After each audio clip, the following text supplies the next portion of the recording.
ಹೆಂಗೆ ಐಬ್ರೋ ಮಾಡೋದು? ಇಂದ ಎಲ್ಲಿ ನೋಡಿದ ನೀನು? ಎಲ್ಲಿ ನೋಡಿದ?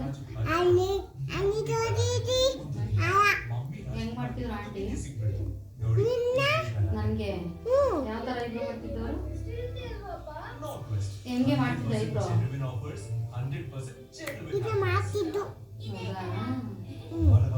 ಜಾಸ್ತಿ ಇದು ಮಾಡ್ತಿದ್ದು ದತ್ತ ದತ್ತ ಮತ್ತೆ ತಿಂದ ನೀನು ಮಾಡಿಸ್ಕೊತೀಯಾ? ಐಬ್ರೋ ಮಾಡಿಸ್ಕೊತೀಯಾ? ಯಾವಾಗ? ಅದನ್ನ ನನ್ನ ಅಲ್ಲಿ ತೋರಿಸಿ ಆಗ ಮಾತಾಡ್ತೀನಿ ಉಪ್ಪು ಸಾರು ಅನ್ನಬೇಕು ಊಟ ಮಾಡಿ ಕೊಡ್ತೀನಿ ಆಯ್ತಾ?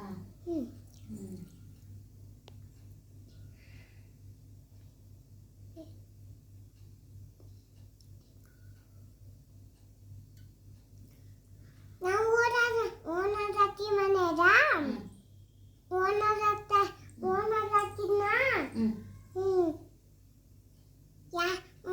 ಏಬ್ಬ ಮತ್ತೆ ತೋರನು ಓನರ್ ಆಂಟಿಗೆ ಐಬ್ರೋ ಮಾಡ್ಸಣ? ಸರಿ ಆಯ್ತು. ಓನರತ್ತಿ ಏಬ್ಬ ಮಕ್ಕಳ ವಾಲಿ ಹೋಯ್ತಲ್ಲ ಓನರತ್ತಿ ವಾಲಿ ಹೋಯ್ತಲ್ಲ ಅವಳೇ ಹೋದಳ?